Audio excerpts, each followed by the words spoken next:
Beaucoup plus de soucis, non, puisqu'on ouvre le rallye jusqu'à 120 participants. Par contre, comme la météo, on ne sait pas trop ce que ça donne, oui, c'est plus compliqué, on réfléchit à beaucoup de choses. Sur Irati, la journée du samedi, on amène 4 tracteurs en plus. Sur la journée du dimanche, la Madeleine, on amène 5 tracteurs en plus. Donc effectivement, on se remet en question pour que ça se passe bien. En tout, sur l'écurie des cimes, entre l'écurie des cimes, l'ASA qui amène, nous c'est l'organisation technique, l'ASA qui amène l'organisation administrative, la direction de course, les commissaires, les secours, les gendarmes, on doit gérer à peu près 300 personnes, que pour l'organisation du rallye. Il faut absolument même que chacun respecte sa tâche, quoi. Sinon ça peut compliquer le déroulement du rallye. L'épreuve elle est différente parce qu'une année sur deux on fait départ Moléon ou départ Oloron, donc cette année c'est départ d'Oloron. Sur Irati on a modifié les spéciales, l'année dernière on avait 2 Méats et 2 Eguichouria, une Okabe. Et cette année on fait 2 Méats, une seule Eguichouria et 2 Okabe. Et avec une Okabe qui revient dans l'ancienne configuration d'il y a quelques années et qui passe de 6 km à 9 km. Donc une vraie spéciale de montagne plus technique que les autres années. Et le dimanche habituellement on a 6 spéciales et sur la demande des pilotes ils voulaient moins de spéciales à reconnaître, donc on a enlevé une spéciale. Il n'y a que 3 spéciales différentes au lieu de 4. C'est un point mythique que chaque pilote rêve de vaincre, qu'il soit premier ou dernier. Le but, le Graal, c'est de franchir cette Madeleine lors de la dernière spéciale.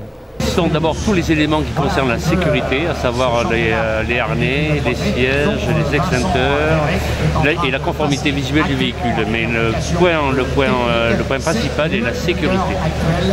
Pour les contrôles préliminaires, ce que nous sommes en train de faire à l'heure actuelle. Ensuite, dans le week-end, nous allons procéder à des contrôles des véhicules, beaucoup plus spécifiques, sur la mécanique, etc. Mais là, ce que nous contrôlons aujourd'hui essentiellement, c'est la sécurité. Sur les participants, cette année, nous avons un plateau exceptionnel, à savoir 107 véhicules, dont 10 équipages anglais. C'est le plus gros plateau à ce jour, cette année, du championnat de France des rallyes. Maintenant, ça fait 10 ans que j'ai commencé à faire le rallye des cimes. J'ai commencé en 2008 avec un buggy 2 roues 2 litres.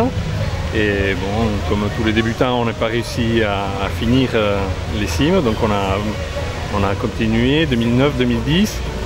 Après, on a laissé passer un peu le temps. On est revenu en 2014 avec un buggy 4 motrices, un buggy Paccioli. On n'a pas fini encore les cimes et après en 2015, on a réussi à gravir cette fameuse Madeleine. Et voilà, et maintenant on a de nouveau fait une pause et on rattaque cette année avec un Polaris RZR 1000 turbo qui est normalement assez fiable et puis on verra. On espère de nouveau monter cette Madeleine. Préparation, révision de la voiture bien sûr entre chaque course. Le dernier rallye de Barretou, ça s'est pas très bien passé, on s'est un peu enflammé, donc on a révisé la voiture, tout ce qui avait changé, on a changé. Et le week-end dernier, on a commencé à faire les reconnaissances et là, mercredi, jeudi, on a fini de faire les reconnaissances et ce matin, on est à Oloron pour le départ. L'an dernier, donc, on a commencé par le rallye des cimes en 2014 et l'an dernier, ça s'est pas bien passé. On a fait une sortie de route assez importante dans une des spéciales. On a cassé la voiture et on s'est blessés tous les deux, et notamment ma copilote qui a été bien blessée. Et du coup, ce qui nous a motivés, c'était de ne pas rester sur cet échec-là. Et donc on s'est dit pour l'occasion, pourquoi pas se louer un SSV et pourquoi pas tous les deux prendre le volant avec le seul objectif, monter la Madeleine et essayer de se faire plaisir. On a grandi au milieu de ce rallye. Le rallye, pour moi, c'est l'événement le plus important de l'année. Il y a une super ambiance, comme vous pouvez le voir autour, là il y a déjà pas mal de monde. Je pense qu'il y aura du monde tout le long du week-end, en plus le soleil est censé revenir. Donc voilà, c'est un événement incontournable de l'année pour nous et on espère être en haut de la Madeleine dimanche. Pour l'instant, un peu la boule au ventre. On va voir en fonction du terrain aussi comment ça se passe et quel spécial je vais prendre, sur quel spécial je vais prendre le volant. On avisera ça avec le pilote et puis comme c'est une voiture que je ne connais pas du tout, on va essayer je vais prendre des notes sur le pilotage tout le week-end et puis on avisera au fur et à mesure. Pendant les recos, on a essayé de regarder un petit peu sur quel spécial je pourrais conduire en fonction de la difficulté de la piste. Et on a déjà ciblé quelques spéciales et on avisera en fonction du terrain et en fonction de la météo aussi.